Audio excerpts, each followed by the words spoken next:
Merde.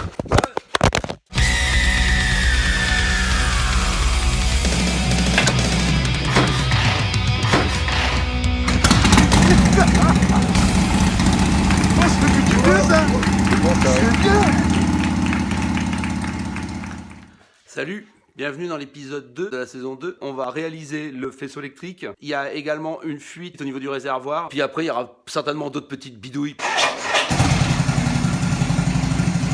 Bon, là, je suis en train de faire le montage et je m'aperçois que j'ai oublié de dire que dans ce second épisode, il y aura notre virée aux 1000 vaches. Donc voilà, c'est fait.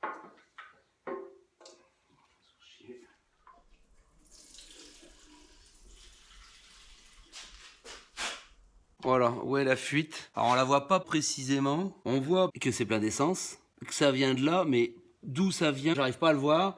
Et surtout, ce que j'ai l'impression, c'est que ça a déjà été réparé. Donc je vais quand même emmener ça au soudeur cet après-midi. Il a l'air de bien connaître son affaire. J'espère que c'est réparable. Vous avez remarqué que j'utilise une GoPro maintenant 12. Ça, c'est merci ma famille. Et j'avais une GoPro 3. Une GoPro 3, pour ceux qui connaissent pas, genre c'était la GoPro, elle était en bois et j'avais même réussi une fois en soudant trop près à faire fondre l'objectif. Depuis, lorsque je filmais, ça faisait un halo autour. Je l'utilisais encore comme ça. Je sais plus c'est quel épisode de la saison précédente. Il y a encore des images avec la GoPro qui avait été soudée. Là, c'est la GoPro 12 avec je peux aller jusqu'en 4K. Maintenant, la 4K, c'est pas possible parce que mon ordinateur, il est pas assez costaud. Donc, je fais toujours en Full HD, en 1080. Mais quand même, la résolution et quand même les couleurs, tout, c'est quand même bien meilleur, quoi. Allez hop, on vidange ça. Bon, et enfin, pour tous ceux qui utilisent Harley-Davidson, connaissent ce petit souci sur le levier du frein avant. Il y a cette petite languette qui est là pour mettre en route le feu stop. C'est-à-dire, lorsqu'on vient articuler le levier, on libère la pression qu'il y a sur le petit interrupteur et le feu stop s'allume. Et dès qu'on relâche le frein avant, hop, le petit levier vient s'appuyer sur le contacteur du feu stop et il s'éteint. Et avec le temps, avec l'usure, cette petite languette finit par se décharger et elle fait plus son travail. Elle n'appuie plus sur le contacteur et le feu stop reste constamment allumé. Alors, je vais profiter d'aller chez le soudeur pour lui emmener, il rapporte de la matière et ensuite, à la lime, au Dremel, Pénardo, on refaçonne propre.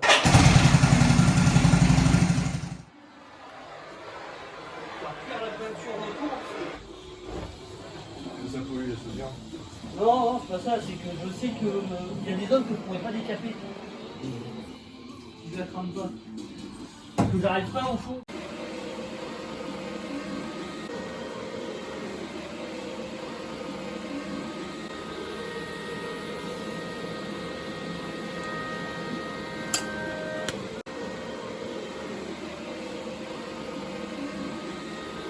Bon, là on rentre de chez Denis. Il m'a appris quand même pas mal de choses sur comment démarrer les shovels. Notamment si le point de compression est passé sur le cylindre arrière ou le cylindre avant, eh ben ça ne donne pas la même dynamique au coup de kick. Du coup, ça donne pas la même intensité pour la réussite du démarrage. J'aurais jamais soupçonné une chose pareille. Bref, pour en revenir vraiment au réservoir, il m'a appris plusieurs choses déjà. La première, c'est que ce réservoir n'avait jamais été réparé. Et il m'a surtout montré pourquoi ça avait déchiré. Tout simplement, c'est moi, en le boulonnant de travers, qui ai défoncé la soudure. Je vais tester, m'assurer qu'il n'y ait plus de fuite. Ça fait genre une bonne demi-heure que j'ai mis en essence. Bah voilà, il n'y a pas de fuite. Je suis content. Bravo Denis, chantier rompu. Bon allez, réservoir remonté. Bon, ça n'aura pas été une partie de plaisir. Ils sont maintenant à peu près alignés. J'ai ajusté l'ensemble avec une cale de 3 mm un petit peu partout, je sais pas si on le verra. J'ai ajusté toutes les longueurs de vis, mis les bonnes rondelles, les rondelles Grover, les écrous Neil Stop. Bref, j'ai un montage safe de ce réservoir. C'est quelque chose que j'aurais dû faire dès le départ. Je me suis probablement un peu précipité cet été. Donc c'est fait, ça m'aura coûté la soudure, mais j'aurais rencontré Denis. Là maintenant, je vais finir d'installer le compteur parce que je viens de recevoir le petit bouton et la petite vis de remise à zéro. Donc l'objectif, c'est de percer la console au bon endroit pour pouvoir y glisser mon bouton. Seulement, il faut quand même trouver le bon endroit où percer. Ce que je me dis, c'est que tout simplement essayer de voir ce qui se cache sous l'apprêt pour essayer de retrouver le trou d'origine. J'essaye de deviner où est-ce que c'était, mais c'est pas évident. Je vais essayer de prendre des points de repère pour voir.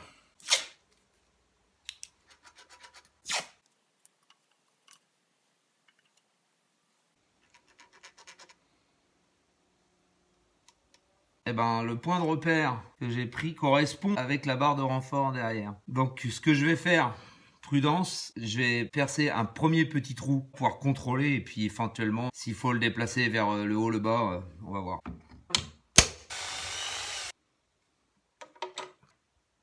Ouais. Voilà, il faut que je déplace le centre, là où il y a le petit point bleu. Chaud patate.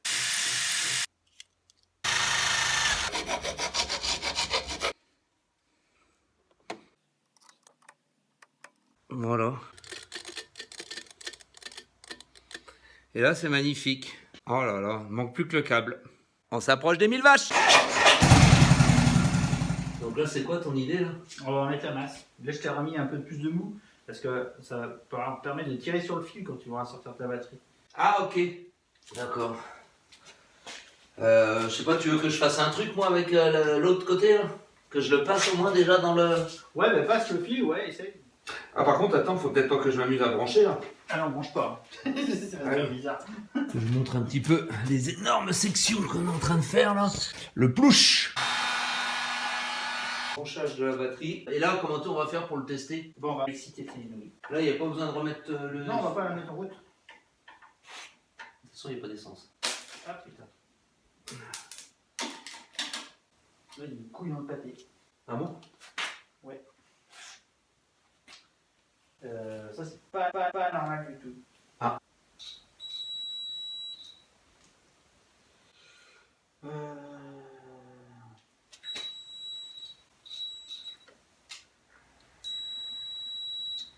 Ça arrive en automobile que tu as des solénoïdes qui, en fait, le plus du solénoïde, comme il y a une commande à la masse, le plus du fil, il va à la commande du solénoïde.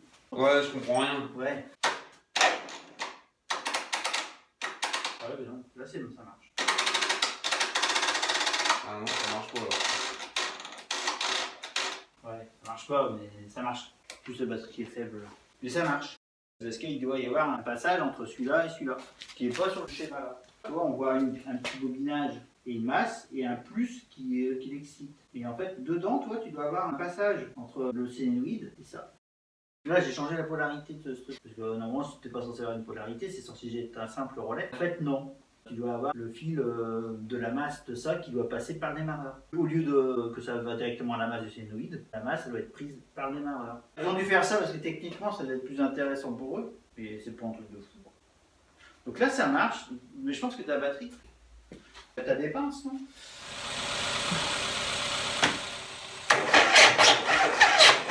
Ça marche ça? Ouais. Ah ben voilà, ça c'est cool ça. Bon là ça y est, les premiers coups de démarreur, bientôt fini le kick. Billy the kick, vas-y. Bon, pendant cette première installation de démarreur, je me suis rendu compte qu'un des 3 cylindres blocs qui tient le bac à huile est pété. Il faut que je trouve un système plus costaud que ce qu'il y a déjà. Donc je vais m'occuper de ça en attendant qu'Eric arrive pour continuer le travail sur le circuit électrique. Voilà la mise en cause. Ça a été une bonne tannée à démonter, sachant que les 1000 vaches sont dans un peu plus de 2 semaines. Je suis allé voir pour en commander un, tout simplement un neuf. Donc j'en ai pris un renforcé et Inch'Allah pour que ça arrive à l'heure. Là, on va brancher le capteur de pression d'huile sur la pompe à huile. C'est juste un capteur pour envoyer un signal électrique à un petit voyant qui, si toutefois la pression venait à s'interrompre, le voyant s'allume et on arrête immédiatement le moteur. Cette indication est primordiale. Donc, il suffit pour ça de dévisser cette vis. Attends, si je me mets là, est-ce que tu vois clair là? C'est cette vis-là que je dois virer pour remplacer le capteur à la place. Je me dis que comme le moteur ne tourne pas, il doit pas y avoir beaucoup de pression là-dedans. J'ai pas envie de m'emmerder à vidanger. J'ai envie de dévisser et hop, visser le nouveau à la place rapidement Voilà, on devrait se marrer. Déjà, on va essayer de la desserrer. Voyons voir un peu comment se comporte l'enfant. On met bien la clé dans l'empreinte et voyons voir si ça se dévisse déjà. Il ne s'agit pas d'abîmer l'empreinte, il s'agit juste de desserrer. Déjà, je trouve qu'il y a quand même pas mal de jeux dans le 3/16e, c'est bien celle-là. Je vais essayer de voir la taille au-dessus si ça passe. Alors la taille au-dessus, c'est 7/32e. Non, c'est bien, ça passe pas du tout. Donc c'est bien 3/16e. Bon, alors, voyons voir. On va essayer de forcer un peu. Déjà, on va s'assurer qu'elle soit vraiment bien à fond. Et là, je vais essayer de forcer le plus droit possible. Voilà, comme ça. Et est-ce que là, la vis... elle a envie de partir. J'ai l'impression que je fais forcer l'empreinte, mais pas du tout le filetage. Voyons voir si j'arriverai à faire passer un cliquet là. Voilà. Ah, mais si ça tourne. Mais si, camaradier, ça se dessert là. Ouh! Ah, qui c'est qui arrive? C'est mon petit bonhomme! Ouais, je suis en train de filmer là. Il y a maman qui cherche ses pinces à épiler, tu l'aurais pas pris? Non. Sûr? Bah oui, je suis sûr. Par contre, si elle a besoin, j'ai une pince à long bec, fine. Non? Bah, merci. Bon, ça a l'air de vouloir se desserrer. Donc ça, c'est plutôt une bonne nouvelle. Alors avant que ça fuit, je vais déballer mon truc là. Alors, voyons voir ce truc, comment ça se présente. Ouh! Standard. Qualité professionnelle.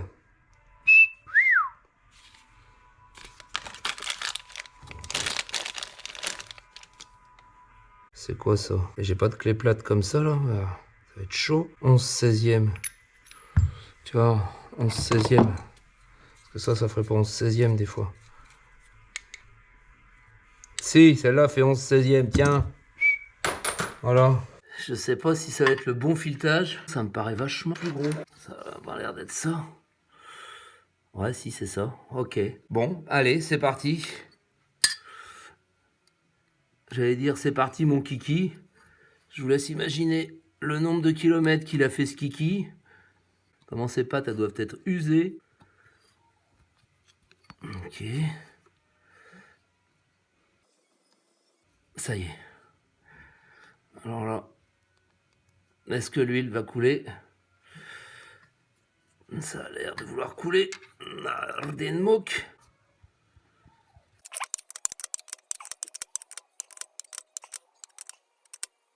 Et voilà, camaradier, le capteur de pression d'huile est monté.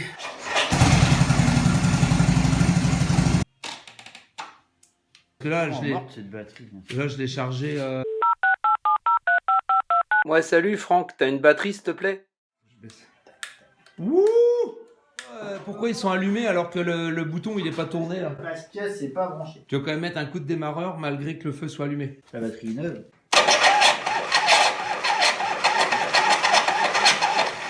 Ça tourne même bien. Ça tourne pas mal. Oh! Après, je pense que les démarrages, ça va lui tirer sur la gueule quand même pas mal. Ben, je voyais là, le feu il mollissait un peu quand même quand on voyait les coups de démarreur. Oh là là, ça c'est bon ça! Donc là, ça va être la protection principale ça. Voilà, lui il va être branché ici. Le courant va arriver comme ça, pouf, il va aller là, paf. Ça va dispatcher allumage. Et ça, on va arriver éclairage. Mais c'est pas que éclairage. Non, Alimentation c'est de tout. Ouais. Ça va passer là-dedans. Ça va être branché au boîtier de fusible. Du boîtier de fusible, on va dispatcher à chaque accessoire. Que t'as pas voulu mettre sur ta moto, c'est des vieilleuses. Ouais, non, mais c'est bon, il y a assez de trucs de brancher. Ça, je trouve ça vraiment horrible. Enfin, je suis pas fan. Mais là, j'avais pas le choix parce que le garde-boue que j'ai, il a une espèce de petite logette là à l'intérieur où je peux pas le supprimer ce truc-là. Je suis obligé de le conserver. Sinon, je l'aurais dégagé.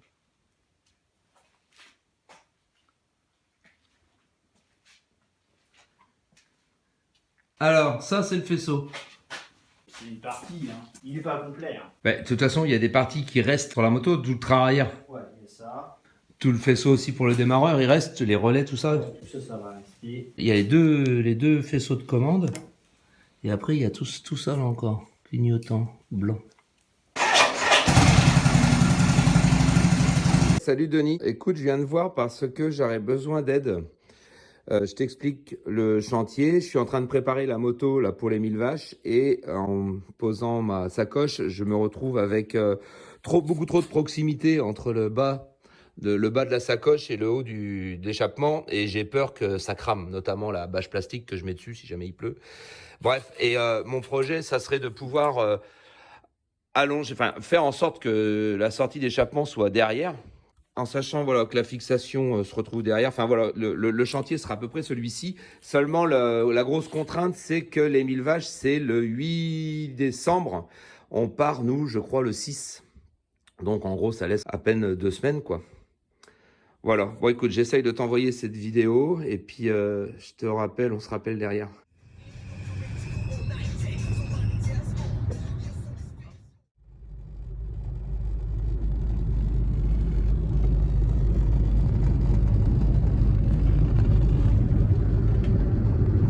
Voyons voir. Ça, c'est le copain Jérémy qui m'a envoyé ça de Belgique. L'autre jour, il m'envoie un message. Il dit ouais, tu cherches un garde-chaîne, écoute, je suis sur une bourse d'échange. Il y en a un. Est-ce que je te le prends? Oui. Donc voilà. J'aurai un garde-chaîne qui vient de la Belgique. Voilà. Oh. Et voilà, en parfait état. Putain, super entretenu. Merci Jérémy. Allez, un petit point intermédiaire. On est à 5 jours du départ pour les 1000 vaches. Aujourd'hui, je vais reprendre un petit peu la fixation. Là, Denis m'a dit de rechecker toutes les fixations, donc je vais m'occuper de ça. Il y a le garde-chaîne que je vais monter. J'aimerais adapter un pare-brise. Si c'est les mêmes anthrax, si c'est les mêmes largeurs de T, eh ben, je pourrais switcher un pare-brise avec mon autre moto. Je vais monter les sacoches. C'est y part.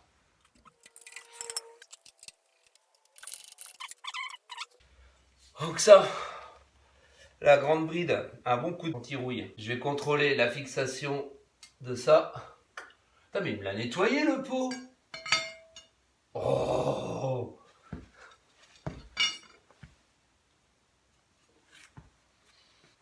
Je suis quand même gâté, hein. Voilà mon meilleur ami du moment. Je sais pas si c'est écrit dans le bon sens. Enfin bon, bref, c'est un truc stop rouille là.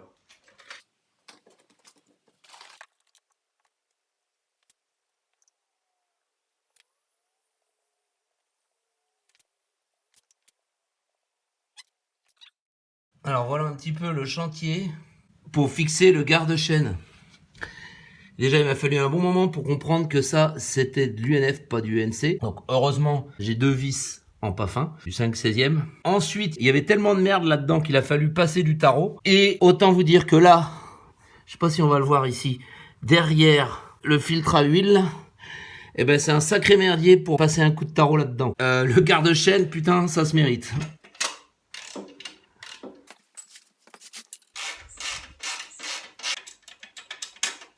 Il y a plein de jeux, Jérémy. Mais bon, 10 €, c'est marqué dessus. Bon, en même temps, c'est un filetage pas fin. Donc on peut quand même envoyer un peu de couple. Ok. Mon traitement anti-rouille est sec. On va pouvoir envoyer les vis. Je vais vous montrer ce que j'ai mis comme vis. Voilà, c'est du 3/8e UNC. J'ai foutu une rondelle, je sais pas comment ça s'appelle là, qui s'accroche derrière, plus une grover devant. Et puis on va mettre du Loctite. Je fous du bleu pour le moment, j'ose pas le rouge, parce que quand il faudra tout démonter la moto pour la repeindre, je voudrais pouvoir réussir à démonter correctement. Je sais plus, ça passe derrière, voilà, c'est ça. Tac. Petite rondelle frein, ça va bien. Garde-chaîne, pot d'échappement, c'est bon. Allez, pare-brise. Bon, le pare-brise, c'est mort. Je viens d'essayer de le mettre en place. La durite de frein l'empêche de passer. Bon, ben, je ferai ma route sans mon petit pare-brise, hein. Voilà. Puis de toute façon, en suivant Laurent, je vais pas prendre beaucoup de courant d'air. Donc là maintenant, les sacoches, le 6 bar, on va équiper l'arrière de la moto.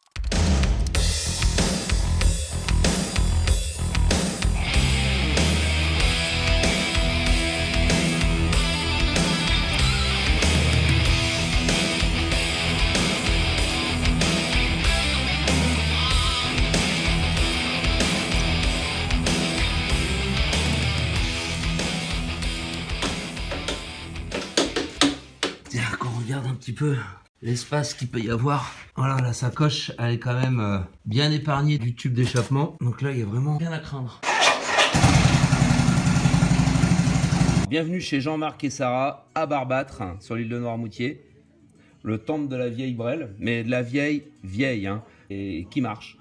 Parce que quand tu as un problème avec ta brelle, Jean-Marc, il a toujours une solution pour toi. Si ta moto marche pas bien, il va te proposer de rouler avec une moto plutôt récente, genre un pan, sinon WL, ça marchera tout le temps.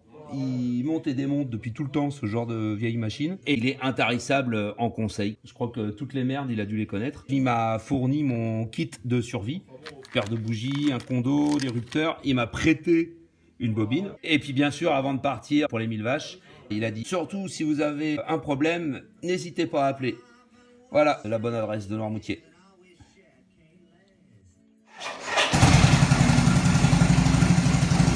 Bon, on est à combien? On est à J-4 là, c'est ça? J-4 du départ et le levier d'embrayage du copain Lolo bah, répond plus. Voilà, t'es content?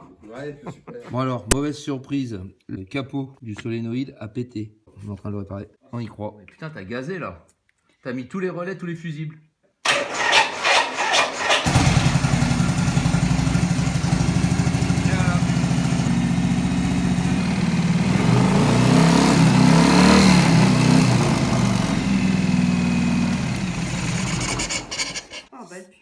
Ça charge. Ah, bonne nouvelle. Bon allez, un petit point sur l'aventure. Nous sommes là ce soir à 2 jours du départ des 1000 vaches et on a terminé le faisceau électrique avec Eric hier. Ça faisait facilement une semaine que tous les temps libres d'Eric étaient dédiés à mon faisceau. Et normalement la moto est opérationnelle, il me reste plus qu'à remonter le réservoir. Ah mince, j'ai oublié encore un truc. Bon bref, il me reste 2-3 bricoles à faire.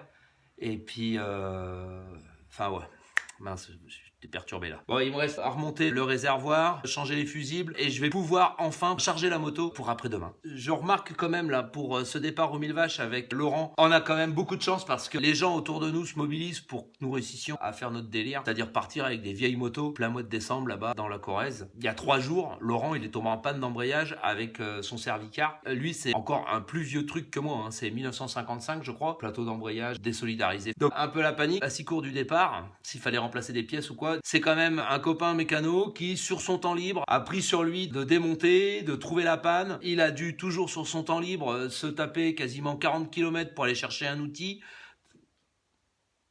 Voilà. On est quand même vachement gâtés quoi.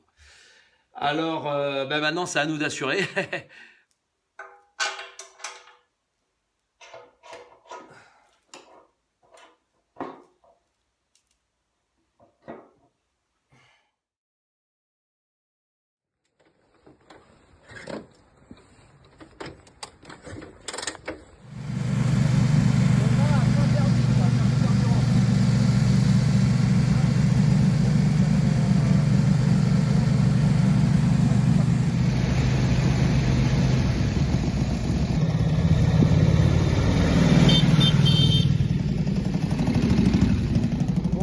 Ça fait quoi? Ça fait 1h30 qu'on est parti, que de la flotte.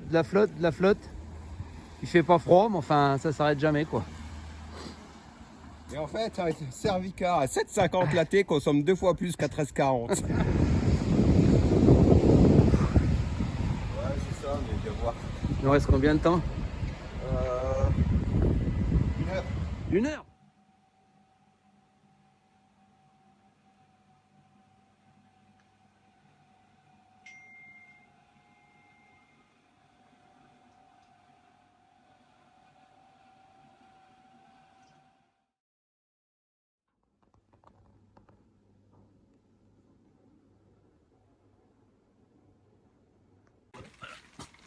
Ça ne va pas.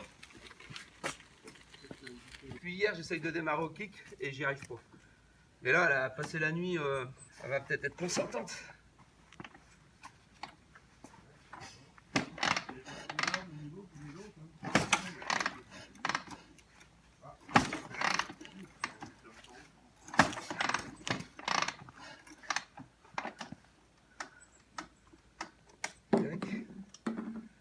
terre.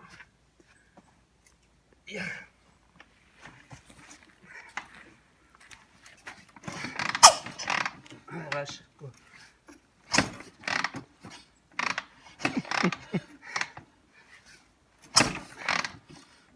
Je veux pas. Ouais, bah écoute, hein, tu vois. Je vais faire comme ça. Comme ça.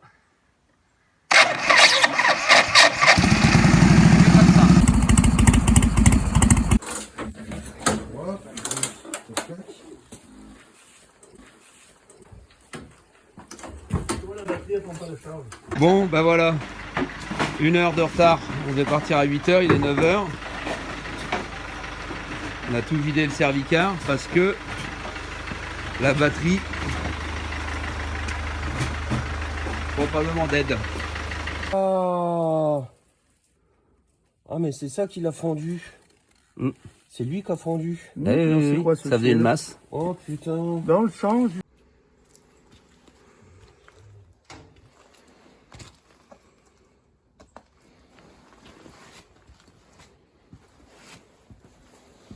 Du double un peu par là.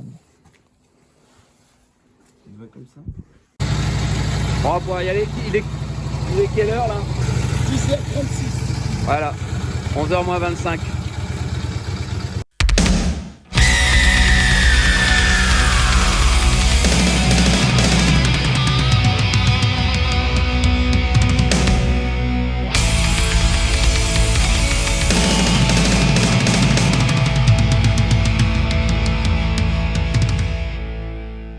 Bon là on est au relais Calmos, relais motard de la FFMC à Fétia, juste à la sortie de Limoges.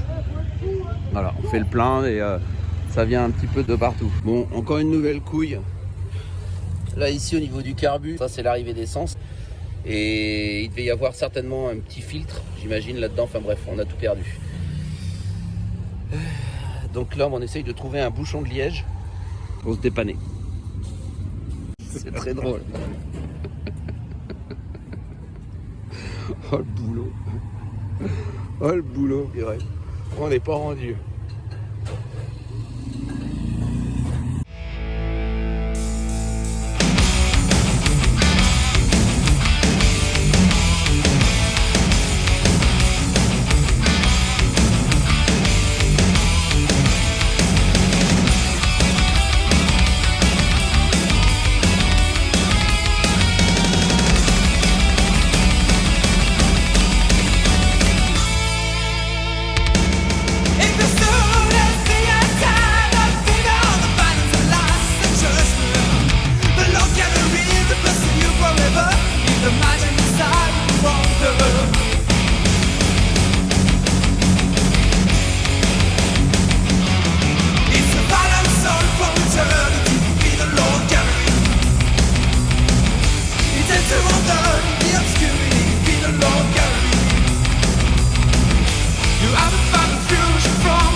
On se retrouve là-haut. Nous, on va à droite quand on arrive. Allez, à tout à l'heure.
les gars, c'est parti pour 3 jours. Ouf, ouf, ouf.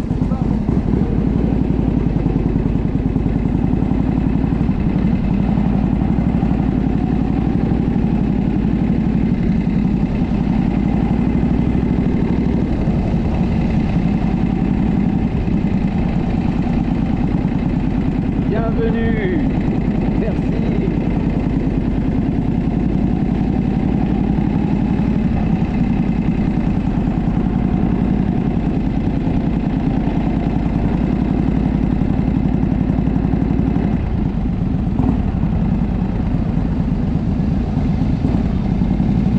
Les autres ils sont au fond là-bas. Mais demain ça va être tout boueux. Ouais. Ils sont déjà en train de mettre de la paille. Il est de rester en haut. Et pourquoi comme on ça, se bah, met demain. on se met pas là?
Vendredi après-midi, le camp est en train de se monter là. Donc là, il y a l'abreuvoir et puis le bivouac, il est en deux parties. Il y a toute une partie ici, puis toute une autre partie là. Et nous, là, notre petite bande, on s'est planté juste là, à côté de l'entrée, puisque demain matin, on part peut-être pas de bonne heure, mais enfin, on part demain matin. Voilà. Et donc le chocho, il est là, sur le pré. Et tiens, je vais vous faire voir une tente de 1000 vacheux, à quoi ça ressemble. Déjà, j'ai deux tenues, la tenue de route et la tenue sur le pré. Donc, là, les différentes couches dans la toile de tente, j'ai une couverture de survie. Dessous, je fous mes fringues de route, justement. Ensuite, mon lit de camp, un matelas, un duvet en -11 de confort, et puis un petit oreiller pour papaye. Voilà, mes petites affaires que j'essaye de garder à peu près au sec. Et puis la moto qui est jamais très loin. Voilà.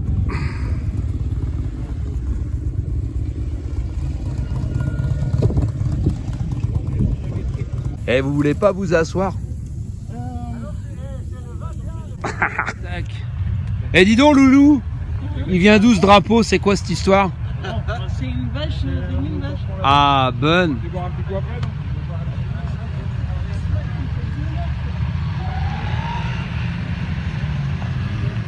Je sais pas d'où ils viennent, mais ils arrivent tard.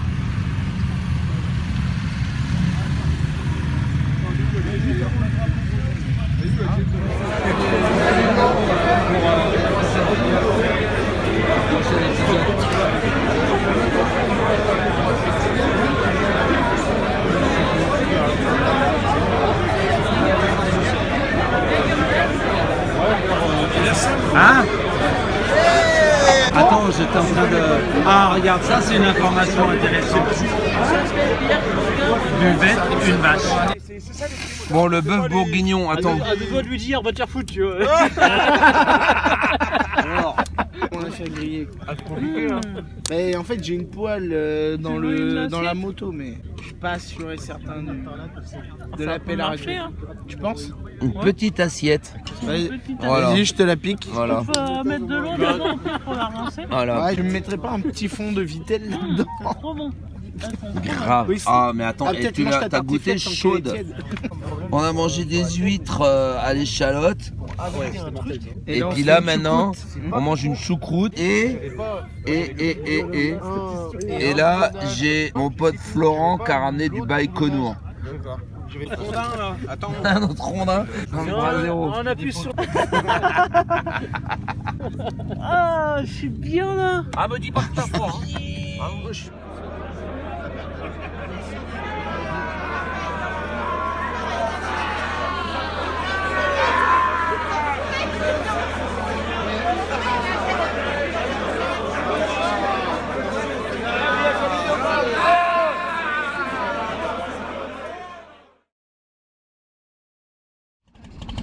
Alors là, pour empiler les gants quand t'as les mains mouillées. Alors là,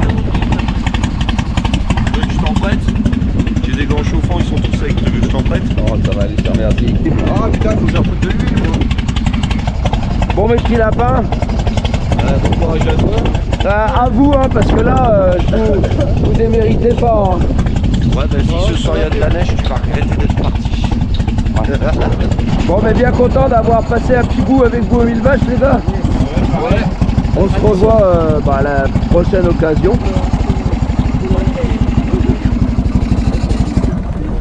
Ouah. Ah non. Ah bah,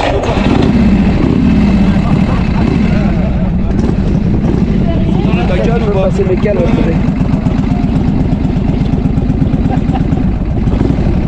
Même la gueule, il la laisse pas. non. Il la sert à rien quoi. Ah non. raison. Il la sert à rien. Je les mets sur le bon coin après. Allez, on va sortir de là, la grosse mémère. Allez, le chocho. Le chocho dans la boue des 1000 vaches. Ouh. Allez, je vous aime. À la prochaine. Salut Pascal. Hâte de te revoir.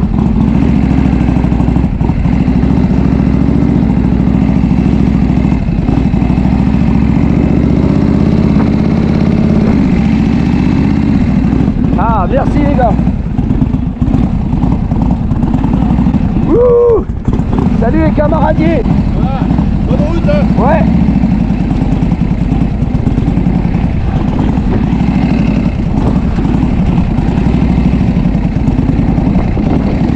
Allez, c'est bon. Impec, merci.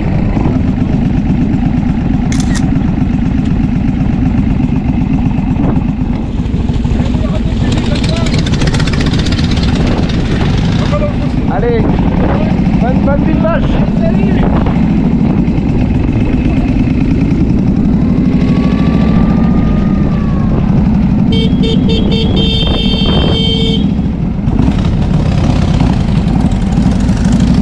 Merci les gars, salut, à l'année prochaine.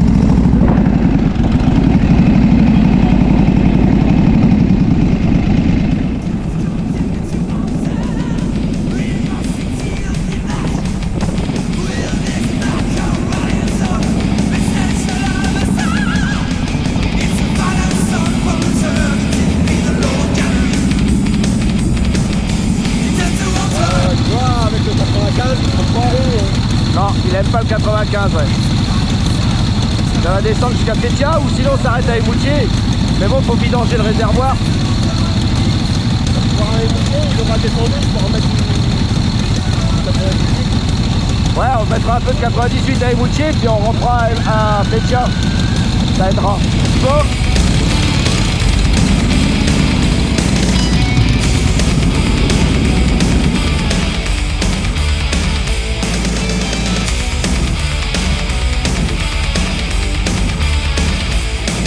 Bon, bah là, fin du voyage, il n'y a plus de boîte de vitesse pour le Cervicar.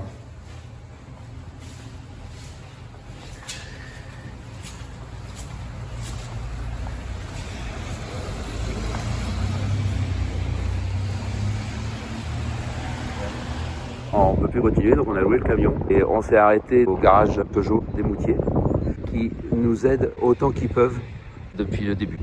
On est, une fois de plus, super gâtés. Bon allez, il faut charger les motos. Ouais, on va la monter sur une seule, peut-être, ça va être suffisant.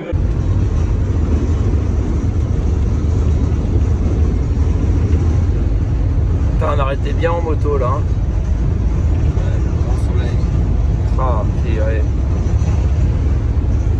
C'est comme ça. Bon, ça y est, le voyage et l'aller-retour aux 1000 vaches est terminé, concluant. Moi, je suis super content. Le chocho m'a vraiment pas déçu. Au contraire, je sais que je peux partir en confiance. Ça m'a permis de déceler quelques petits aménagements à modifier. La bagagerie, je voulais la faire matcher avec une autre moto, c'est pas possible. Je me suis emmerdé... Oui, on va pas dire autrement. Je me suis emmerdé dans la montagne, à chaque virage, j'avais les platines qui frottaient.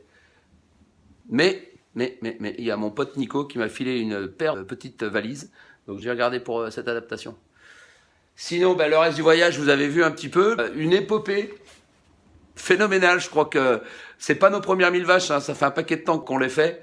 Et là, je sais pas, certainement qu'on avait envie de se rajouter un peu de piment, mais ça a été relevé. Voilà, superbe souvenir, superbe édition. Bon, le Cervicar, même pas de bol. Il a fallu se battre jusqu'au bout. J'espère que cet épisode vous a plu. Il était certainement un peu plus riche que le précédent, avec cette aventure des 1000 vaches, avec les rencontres. Jean-Claude, superbe rencontre, un homme généreux, et sa maison tout aussi chaleureuse. Tous les copains, les copines là-bas. Enfin, la magie des 1000 vaches. On est tombé sur le garage, 2 gars, plus un copain à eux, apparemment, qui est passé. Enfin, la générosité des Corréziens, ils nous ont dépanné, mais comme il n'y a pas, ils nous ont prêté une bagnole. Enfin, tous les services rendus. Enfin, c'était humainement une chouette aventure. Mais de toute façon, ce chocho, c'est avant tout une aventure humaine, faut pas se leurrer. Voilà, j'espère que vous passez toujours du bon temps. Et puis, je vous dis au prochain épisode. Salut!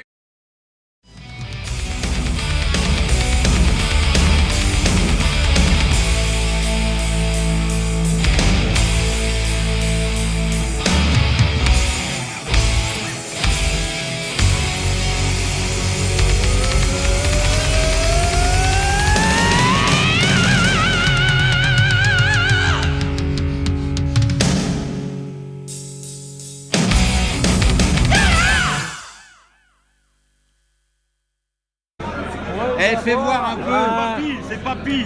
Louli, fais voir un peu ton truc MCM Mac. De quoi? Oh là là là là là là. Oh, la crâneuse.